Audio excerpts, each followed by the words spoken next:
सईद साहब, आपसे ज़रा हमने क्विकली कुछ बुनियादी सवालात डेंगू से मुताल्लिक। पहला बताइएगा, कैसे हो जाता है डेंगू?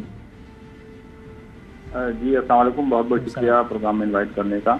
डेंगू एक वायरल इन्फेक्शन है जो वायरस के जरिए इन्फेक्शन फैलता है और ये खास किस्म के मच्छर के जरिए फैलता है जिसको एडीज इजिप्टाई मच्छर कहते हैं, मॉस्किटो कहते हैं।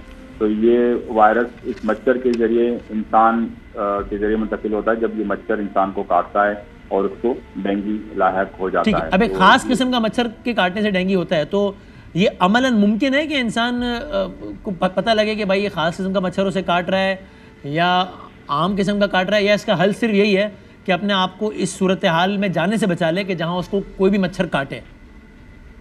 पब्लिक के लिए जरूरी है कि वो इसमें तमीज ना करे कि चाहे ये खास किस्म का है, आम किस्म का है, क्योंकि वो दिखता नहीं कब वो काटता है और ये नजर सामने से तो नहीं आएगा कि वो काट रहा होगा। तो हर तरह के मच्छर से हर वक्त अपने आप को महफूज बनाने के लिए इक़दाम उठाने चाहिए। इसी तरह हम डेंगू समेत बाकी बीमारियों पे भी काबू पा सकते हैं, क्योंकि हर मच्छर कोई न कोई बीमारी कॉज करता है। तो सिर्फ डेंगू से बचना नहीं है बल्कि बाकी सारी मच्छरों से। बिल्कुल सही है। तो सर इसमें फिर एक ये बात ये बड़ी मशहूर है कि जनाब साफ पानी में ही पलता है या पैदा होता है ऐसा कुछ, तो यहाँ साफ पानी से मुराद क्या है? साफ पानी से मुराद मिनरल वाटर है, बॉइल्ड वाटर है, या मिसाल के तौर पे घर के सामने अगर बारिश का पानी खड़ा हुआ है, जो कि जाहिर है साफ से मुराद इस उन मानों में तो साफ नहीं कि मैं उसको पी तो नहीं सकता, लेकिन उसमें कोई सीवरेज या कोई गंद नहीं मिला हुआ, तो ये डेंगू के कॉन्टेक्स्ट में ये वाला पानी जो मैंने आपको बताया ये भी साफ कहलाएगा? इसमें भी डेंगू हो सकता है? अच्छा, ये दूसरा एक बड़ा मिसकंसेप्शन है कि लोग ये सिर्फ समझ रहे कि ये सिर्फ साफ पानी में फलता है। हाँ, इसका हम बेहतर तरीका है कि साफ पानी में भी पाया जा सकता है। अच्छा। तो ये यूजुअली मच्छर जो है 2 से 3 हफ्ते इसकी लाइफ साइकिल होती है और उसमें ये 3 बार अंडे देता है और हर बार 100 अंडे देता है। तो ये अंडे जब ड्राई जगह पे हो तो ये तकरीबन पूरे साल तक जिंदा रह सकते हैं और जब भी इसको पानी मिलेगा, नमी मिलेगी, खुराक मिलेगा, तो उसमें से मच्छर निकल सकते हैं। तो ये इसको इस तरह समझना चाहिए कि हर तरह के मच्छर से हर वक्त और हर तरह के माहौल में, चाहे वो साफ पानी हो, गंदा पानी हो, उससे अपने आप को बचाना चाहिए।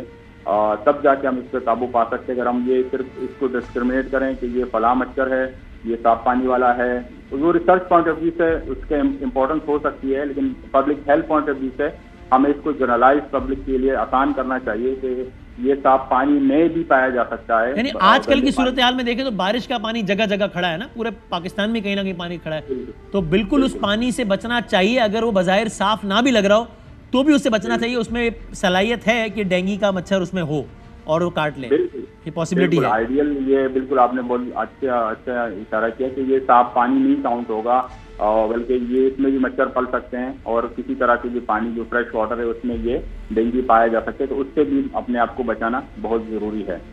ऑलराइट, अच्छा, और ये डेंगू का मर्ज जो है ये कोरोना की तरह कंटेजियस तो नहीं है? ये एक मरीज से दूसरे मरीज पे फैलता तो नहीं है? क्योंकि अभी ही लोगों ने, कल की बात है कि कोरोना से निपटा है, तो लोगों को ये जहन में आ गया कि यार अगर किसी को मर्ज है तो फिर उससे दूर रहो।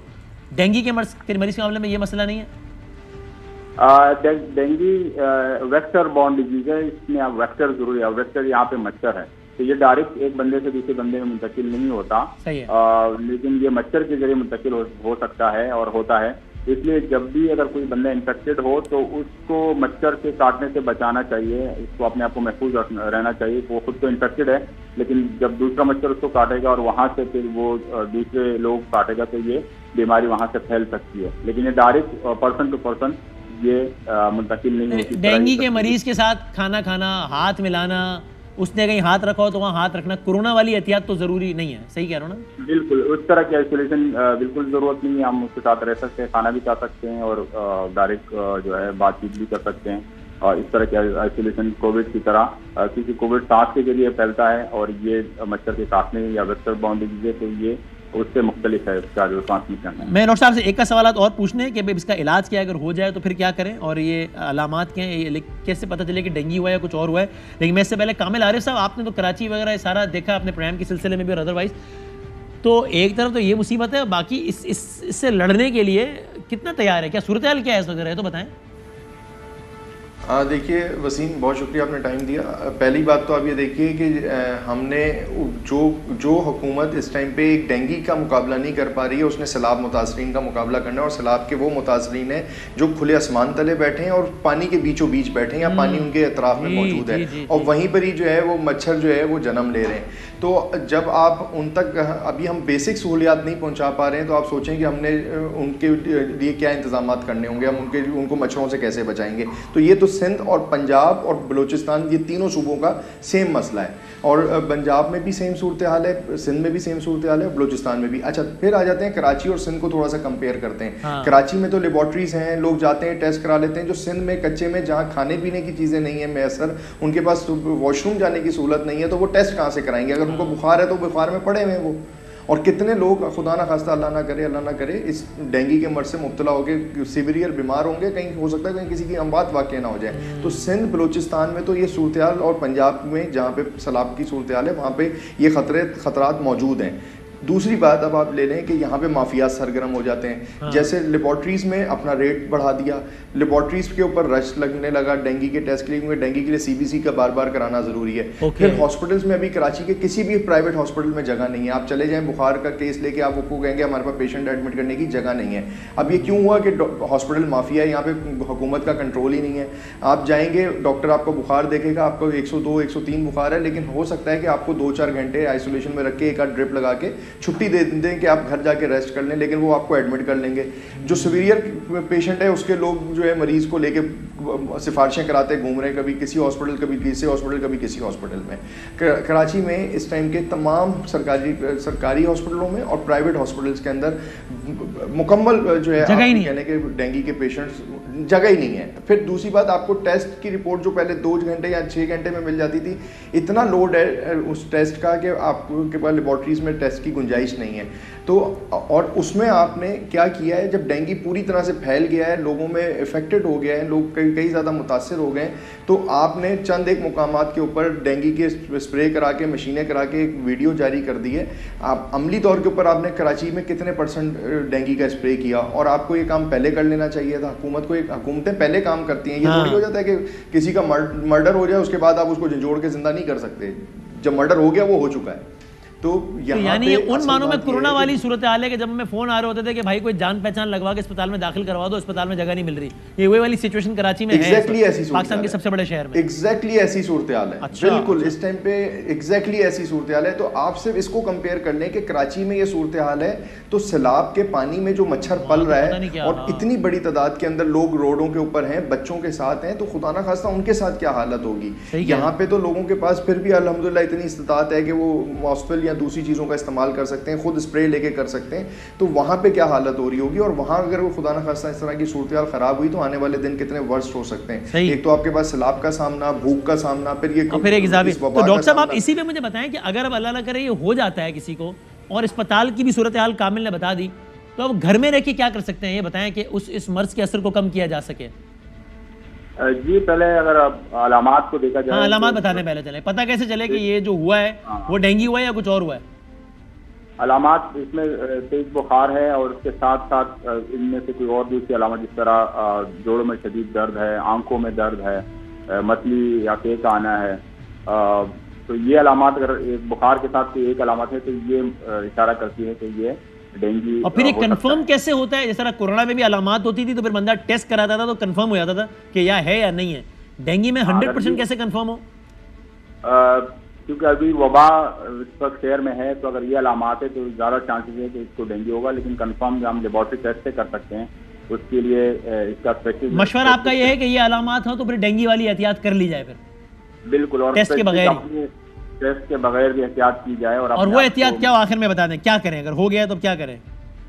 वो ये कि अपने स्पेशली जो प्लेटलेट्स है उस पर लाजमी नजर रखें। सीबीसी एक टेस्ट है जिससे पता चल सकता है कि आपके प्लेटलेट्स खासा तेजी से कम तो नहीं हो रहा है। उस हालत में लाजमी हॉस्पिटल वक्त बर वक्त जाना जरूरी है। और वो टेस्ट कहलाता है सीबीसी, जो प्लेटलेट्स के तादाद के बारे में बताता है।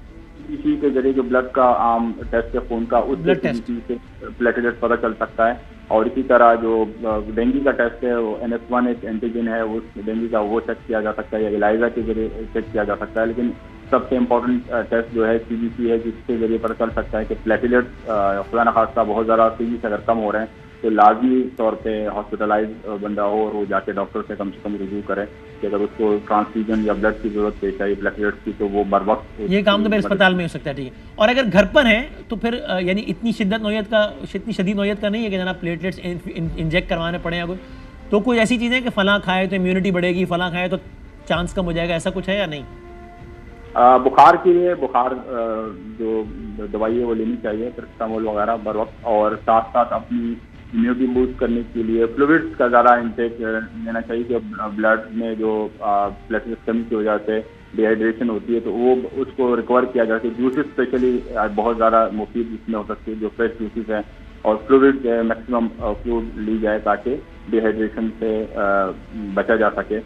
लेकिन इसके लिए ज़रूरी है कि आप एटलीस्ट किसी डॉक्टर से राब्ते में हो, मशवरे में हो, ताकि खुदा न खास्ता कोई इमरजेंसी सिचुएशन हो तो आप बर वक्त। और कामिल आखिरी बात आप बता दें, पैनाडोल नहीं मिल रही मार्केट में बुखार पे, तो लोग फिर यही लेते हैं ना पैनाडोल, हमारे क्या करते हैं फिर, वो नहीं मिल रही? जी वसीम भाई, अनफॉर्चुनेटली पैनाडोल मार्केट से शॉर्ट हो गई। पैनाडोल के लिए माफिया क्योंकि कराची के अंदर बहुत स्ट्रॉन्ग है।